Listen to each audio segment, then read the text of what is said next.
میرے مولا کوفے کے ممبر پہ ایک شخص نے آگے سوال کیا، اس نے کہا یا علی کل انبیاء کتنے ہیں؟ فرمایا کم و بیش لگ بھگ 1.25 لاکھ۔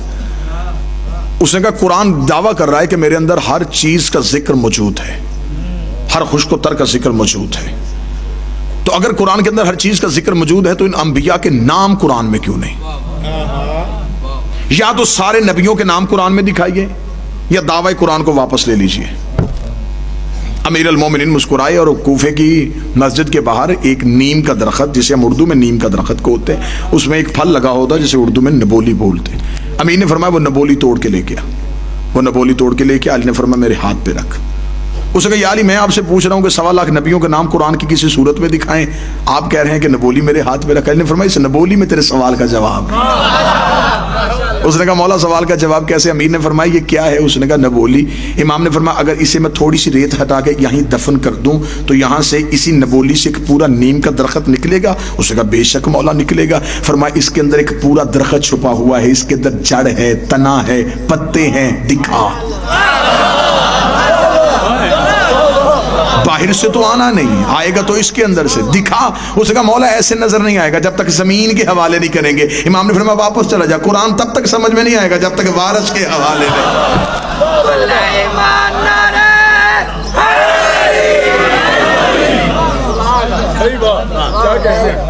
فاسألوا اہل الذکر، سوال کرو تم اہل الذکر سے۔ دعوی سلونی جو امیر المومنین نے کر دیا، یہ امیر المومنین نے 3 دن کی عمر میں بتا دیا کہ ہمارے ہاں معیار خلقت کیا ہے۔ یہ علم اپنی جبلت میں لے کے آئے ہیں۔ آسان کروں گا، انتہائی رک رک کے میں اس لیے پڑھ رہا ہوں، سامعین میرے قابل احترام ہیں، اہل سنت میرے بھائی تشریف فرما ہے، رک رک کے بات ان تک پہنچے۔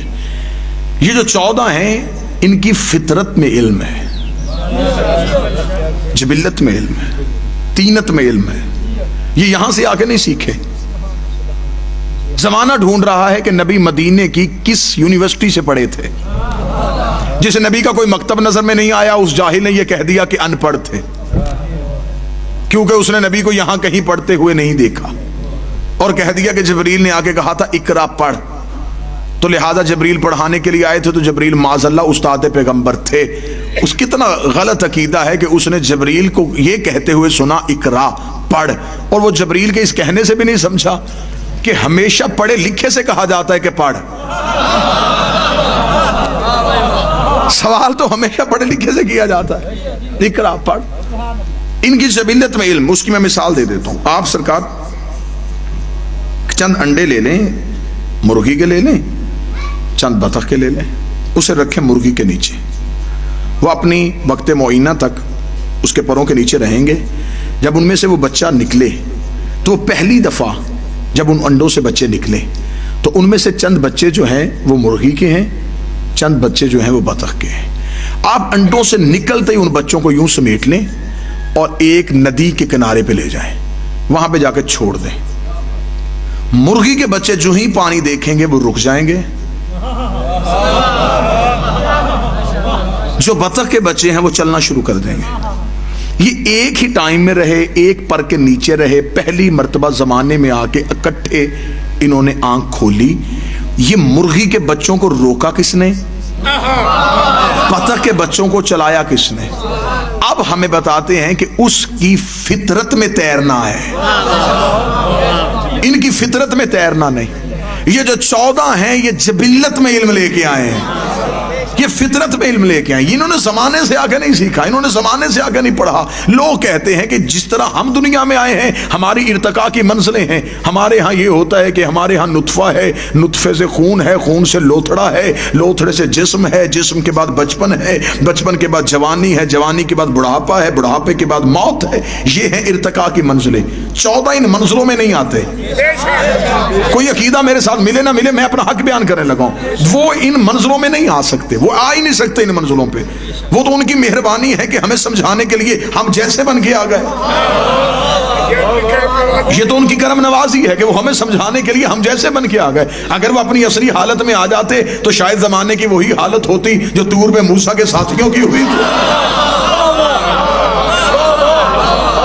یہ تو ان کا کرم تھا، یہ تو ان کا فیض تھا، یہ ہمیں سمجھانے کے لیے ہم جیسے بن کے آ گئے۔ اب جب جس نے اپنے جیسے دیکھا اس نے کہا جی بشریت کا لبادہ تھا، ہماری طرح ہاتھ ہے، ہماری طرح آنکھیں تھی، ہماری طرح کھاتے تھے، ہماری طرح پیتے تھے، ہم میں اور ان میں فرق کیا ہے؟ وہ تو ہماری طرح حقیقت میں نور تھا، باہر بشریت کا لبادہ تھا، لبادہ بشریت میں چھپا ہوا ایک نور تھا۔ میں اس کی ایک پھر مثال دے دیتا ہوں، مثالوں کے ذریعے سے، کیونکہ زمیندار مجمع ہے بات پہنچے۔ میری آواز اس مائک کے ذریعے سے آپ تک جا رہی ہے، کس طرح آ رہی ہے شرائع صاحب؟ اس تار کے ذریعے، اس کے اندر ایک بجلی کی لہر دوڑ رہی ہے جو میری آواز کو ان ساؤنڈز کے ذریعے سے آپ تک پہنچا رہی ہے۔ اس بجلی کی لہر کے اوپر یہ ایک پلاسٹک اور ربڑ کا کور ہے، اگر یہ کور نہ ہوتا، میں کوشش کر رہا ہوں رک رک کے اور سمجھا کے بات، میں اسے چھو نہ سکتا۔ اس کے اندر ایک تیز لہر، ایک تیز رو ہے جو دوڑ رہی ہے۔ باہر جس نے بنائی اس نے ایک کور چڑھا دیا تاکہ انسانیت فائدہ بھی لے نقصان بھی لے۔ ہر بندہ پڑھا لکھا نہیں ہوتا، لوگ اسے ہاتھ بھی لگا لیں، فائدہ بھی لیتے رہیں، نقصان بھی نہ ہو۔ جب تک یہ ہمارے قریب رہی اس کے اوپر یہ کور رہا، لیکن یہ جو باہر کھمبوں کے اوپر ہیں ان کے اوپر کور کیوں نہیں؟ وہاں ان سے زیادہ وولٹیج ہے، کیونکہ وہاں اس کے علاوہ جانے والا کوئی نہیں۔ وہاں یہ اپنے مسکن سے آتی ہے، مسکن میں جاتی ہے، وہاں یہ اپنی اصلی حالت میں رہتی ہے۔ مثال میں نے بڑی سادہ کر کے دے دی تھی کہ شاید اس سے آگے مجھے بحث کی ضرورت نہ پڑے۔ جب تک نبی کا نور انسانیت کے قریب رہا، اس کے اوپر بشریت کا لبادہ رہا، جب اپنے مسکن پہ گیا پھر اپنی اصلی حالت میں گیا تھا، اور جبریل نے بھی پر جوڑ کے کہا تھا ایک لمحہ بھی آگے گیا تیرے نور سے پر جل جائے گا۔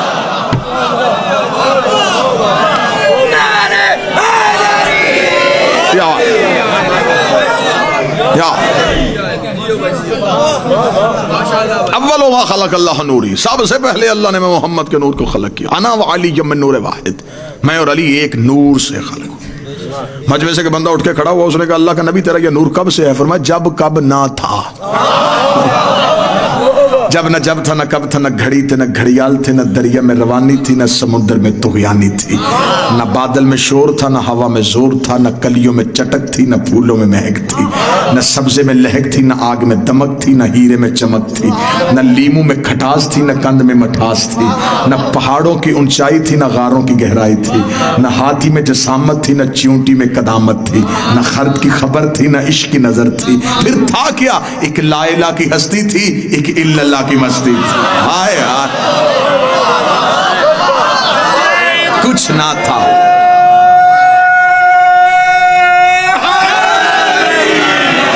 کچھ نہ تھا ہم تھے، کچھ نہ ہوگا ہم ہوں گے، کچھ بھی نہ تھا، کیا کہوں کیا تھا، جو بھی کہوں گا وہ لفظ ہوں گے، لفظ نہ تھے، یہ تھے۔ میری مجبوری ہے، خطابت کر تو رہا ہوں لیکن مجبوری ہے کہ میں کیا کہوں کیا تھا۔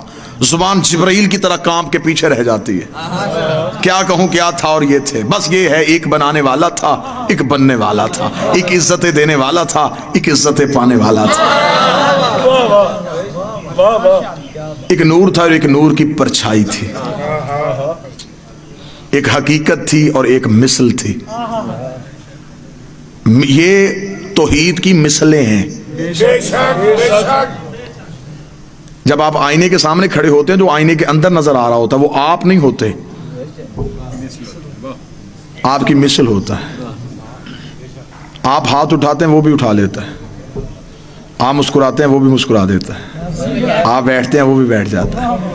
آپ اس سے بھی زیادہ خاموش ہو، نتیجہ دینے میں مجھے اتنا لطف آئے گا کیونکہ آپ کا تجسس بتا رہا ہے کہ آپ گہرائی تک جانا چاہتے ہیں۔ شرازی بادشاہ، وہ جو اندر ہے وہ سب کچھ وہی کرتا ہے جو باہر والا کرتا ہے۔ کیوں کرتا ہے؟ اس لیے کہ اندر والے کا اپنا ارادہ کوئی نہیں ہوتا، اندر والا وہی کرتا ہے جو باہر والا کرتا ہے۔ توحید نے انہیں اپنے عکس، اپنی پرتو بنا کے زمانے میں بھیج دیا۔ خدا نے بتایا اب ان کا اپنا ارادہ کوئی نہیں ہے، یہ وہ کہتے ہیں جو خدا کہتا ہے۔ اس لیے خدا نے کہہ دیا وما ینطق عن الہوی ان هو الا وحی یوحی، میرا حبیب یہ جو بھی بولتا ہے تو نہیں بولتا، تیرے اندر میں بولتا ہوں۔ کنکر رسول نے پھینکے، خدا نے کہا یہ اس نے نہیں پھینکے، یہ میں نے پھینکے۔ بیعت نبی نے کروائی، خدا نے کہا اس نے نہیں کروائی، یہ میں نے کروائی ہے۔ بولا رسول تھا، خدا نے کہا میں بولا ہوں۔ کنکریاں رسول نے پھینکی، خدا نے کہا میں نے پھینکی ہے۔ بیعت نبی نے اپنے ہاتھ پہ کروائی، خدا نے کہا میرے ہاتھ پہ ہوئی ہے۔ اس کا مطلب ہے جو غدیر پہ علی کی امامت کا اعلان ہوا ہے، یہ بھی رسالت نہیں کر رہی بلکہ خود توحید کر رہی۔